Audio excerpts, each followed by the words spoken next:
So I just got done with my first endocrinologist appointment. She was super, like knowledgeable and empathetic. Took the time to explain a lot. She actually thinks because I've lost some weight,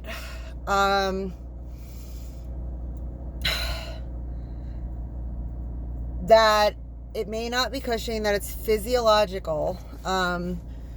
Which actually kind of helps me with my legal stuff. Like, I'm proving, like, I'm trying, but I'm like so stressed out. There's not a lot of help. Like, the stress is literally killing me. It's blowing out my adrenal glands. But she said that she wouldn't rule it out, like, just because of the symptoms that I'm describing. I don't know, that's good. I mean, there's something going on more than just stress, like, but what is it? We don't know. So I have to take some medication that's like, I guess, an artificial cortisol at 11 o'clock at night, and then wake up at 7 o'clock or something to go get a lab test by 8 a.m. So I'm going to have to plan and call that. That's going to be fun. And then I got to get saliva. I got to do saliva samples. So that's not too bad, but it's just like, you know, messing up my sleep schedule, beta schedule, whatever. Schedules are very important when you have so much out of your control, when you have ADHD. Huskies like schedules, so that's important. What else am I? I'm looking at an In-N-Out in Colorado. That's weird. I just literally for a second was like, where am I? I thought I was in California again. So yeah, this is, finally getting the doctors, the testing that I need together. It has been a battle. When I was having a hard time and I reached out for help, I mean, I ended up with doctors not making appointments, places that receptionists are going to take me off my medication. I'm not even joking. The receptionist, I don't think did anything like wrong, but I don't think that they should be telling people that the doctors are going to take them off their medication. And they're telling them this to like avoid people that want, you know, FDA approved medications that work. Her too. She's like, for your symptoms, you know, just a brief look at your medical history, there is no reason why you should not be on, you know, if you have panic attacks, Xanax work. If you have ADHD, it works. Like, and I was like, yeah, that's what and then when I told her like the levels, like my dose of Adderall and how I don't take it on the weekends and stuff, like she was like, yeah, that wouldn't, you know, if you weren't eating and like, it was affecting your appetite and stuff, like maybe the weight loss with the Cushing's or whatever. She's like, but the way I describe it, like less stress is lowering my cortisol level. So I think, you know, I try to monitor this because I want a diagnosis. This is years I've been, you know, hormonal, like all that stuff, like ruled out for the most part. I haven't followed up with a lot of it because of everything going on, but you know, dealing with your physical health and, you know, because you're low income or whatever, Medicaid, like you're being treated like you're a drug addict or like you're a crazy person or whatever. And I now have a team, a PCP, a psychiatrist, and now an endocrinologist who have been so empathetic, so knowledgeable, so understanding that I'm stressed out. I have all these things going on. My life is like, I've got a lot to deal with. So this like means the world, you know. They're all saying if I can get some sort of disability temporarily or whatever, that I absolutely need to take care of this stuff. Just the levels of cortisol prove how like tapped out I am. And it's not just like that, it's in my head. There are so many physical, you know, neurological things going on top of this that I need to take care of. So that is awesome. You know, moving along on that. Now it's just trying to figure out how to do all this. How long will it last? Then, you know, I have housing instability yet again, because I am going to move. And even if I wanted to stay a few months, I don't think that's going to be possible because I'm calling the press and I have a class action lawsuit started. I don't know, you just get tired of watching your neighbors be evicted. my neighbor, she's been having a hard time. She's been getting late notices and stuff. And then now that like the system was explained that we weren't doing anything wrong, so people they don't know what their bills are. So supposedly we're supposed to have a 3-day window from the 1st to the 3rd to pay online, but there's no invoice. You have to request a ledger. And then we're getting bills from the past service called Conservice. And then this is on a built system with the rent. So they put the utilities as rent. They're not itemized. There's no invoice. So if you paid your rent, then it'll be like negative the rent. Or if you pay, no. So if you pay the rent, then you're supposed to, like, if you kind of want to do it, you can do the math. And if it says you're negative 1,600 or something, but you owe this much, it doesn't say how much you owe. I need to look at it to explain this. You kind of have to do the math yourself, which is ridiculous. And it's like they just want late fees or whatever, and to give everyone a hassle. Like, it makes no sense. But so she estimated with the auto pay or whatever, and nobody tells her anything, and then all of a sudden she's got a demand letter for the rent, which I kind of went through.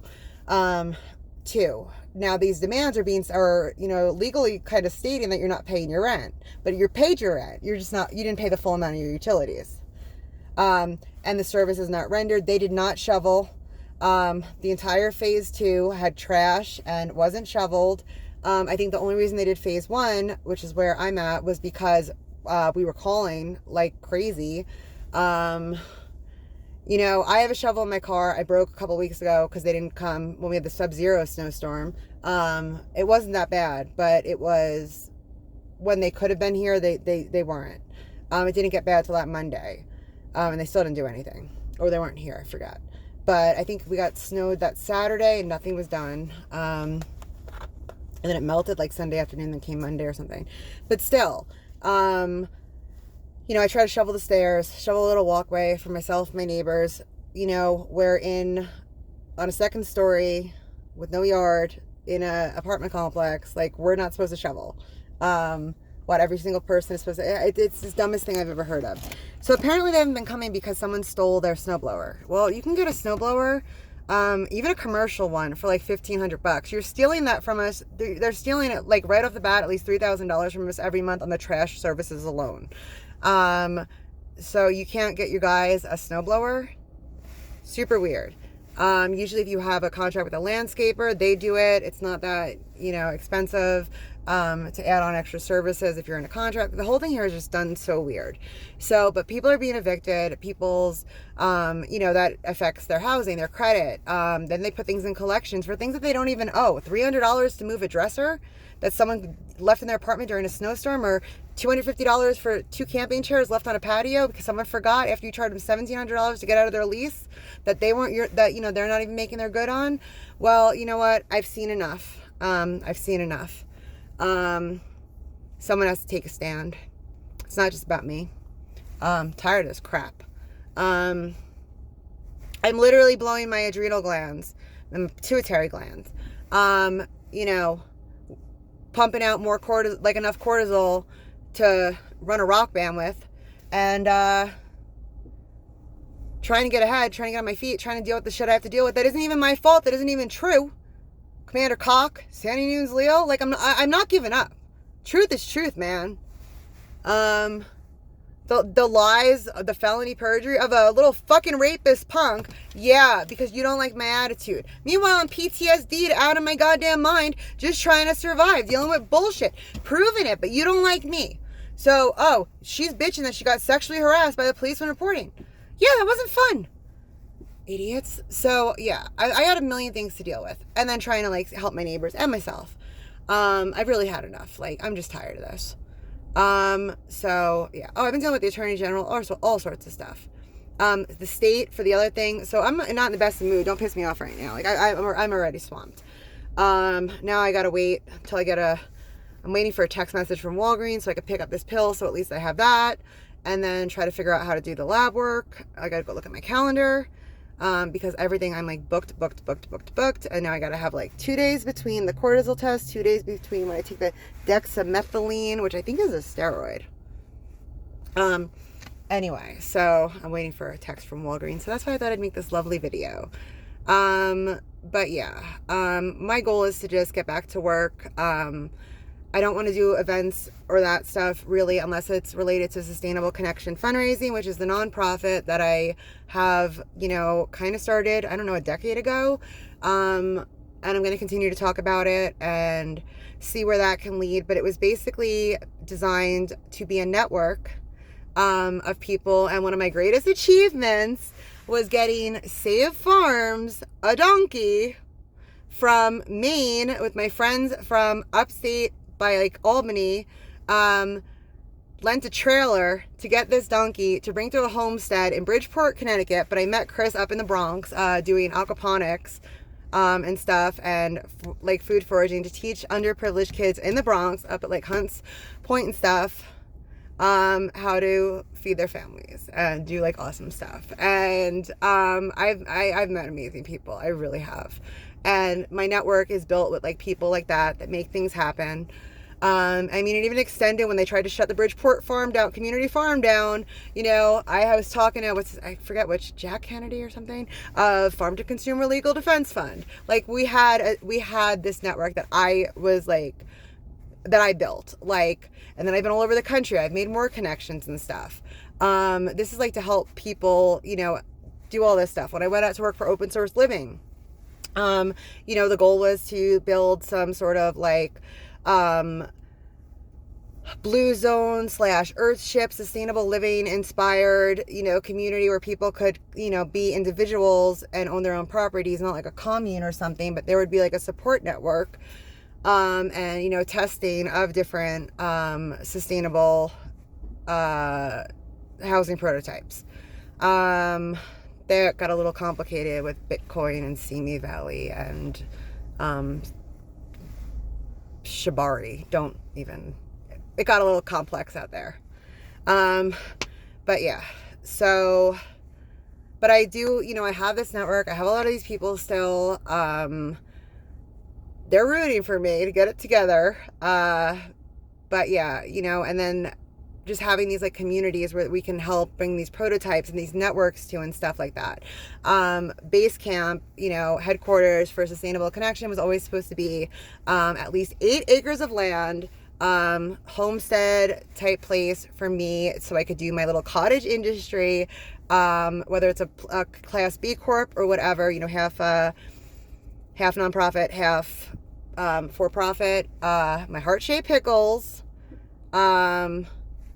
and then throw the imperfect like produce to the schools so kids are eating natural, organic cucumbers, citrus, whatever I got going on. So yeah, and then the jackfruit farm, because jackfruit is the most sustainable plant on the entire planet. I'll get into that another time. Most sustainable plant in every aspect, from the bark that the monks dye their robes with. I'm a jackfruit expert. But yeah, this is what I've been dealing with. And Walgreens probably doesn't have my prescription in, so this plan's not going to work. So I may take Beatty to the dog park. And then at least he's worked out. Then we could do, I don't know if I have anything tomorrow. And then Thursday and Friday I do. But yeah, I got paperwork to sort through. It's not like I have nothing to do. But yeah, I wanted to at least save myself one trip. It literally must be done at 8 a.m. Not by 8 a.m. when they open at 7 or 6:30 in the morning, the labs. It has to be done at 8 a.m. So that's going to be a problem. I got to take the pill at exactly 11 p.m. It's blood work. I mean, I'm up at that time. It's not a big deal. Like, I have to walk Beatty. It's just going to mess up our whole schedule. So I don't want this to be screwed up where I have to make a second attempt. Saliva, I'm not that worried about. Oh, 10 and 11 p.m. I'm usually asleep. But yeah. So, I don't know. I'm doing everything I possibly can to try and save the world and save myself. You know, it is scary. I've got stress. I'm trying to deal with everything I have to deal with. But, you know, I really could use a little more help and support people. And yeah, I am like overwhelmed. Kind of getting a little sassy, which, you know what? I don't care. I'm tired of being like victim blamed and all this other stuff. Like, I don't know when it became okay, like, to not respond or communicate for simple things, to ignore direct questions, and then to come down on other people. Like, I'm not okay with that. Like, it's because this is people that are supposed to help poor people and disabled people, and they don't realize, they don't know what it is. Not everyone's the same. My case is not, I'm sure it's not that unique. There's a lot of women, smart women like me, sassy women like me, who will live in their car, go to work, to keep their dogs, or for like other reasons and stuff. Like, nobody, you don't know everyone's circumstances. You don't know what they're going through. So, you know, you really shouldn't assume that everyone who is low income or disabled is a drug addict, you know, crazy person, irredeemable, you know, will never recover, can never work and do all that stuff. You really shouldn't. I cannot be the only me out there. Well, I am, but not, you know, there's gotta be, come on, someone else speak up, please. Just, I know we're not going to be like identical, because I'm like fucking crazy story, like nuts and bonkers all over the country, like summits of mountains. Oh yeah. Like, I'm fully aware of that much, but you know, SWAT teams. Yeah.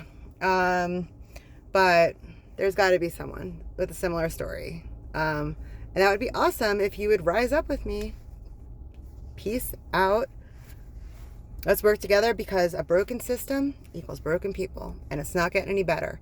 Homelessness, poverty, it's snowballing. It's wild, and it's gotta stop.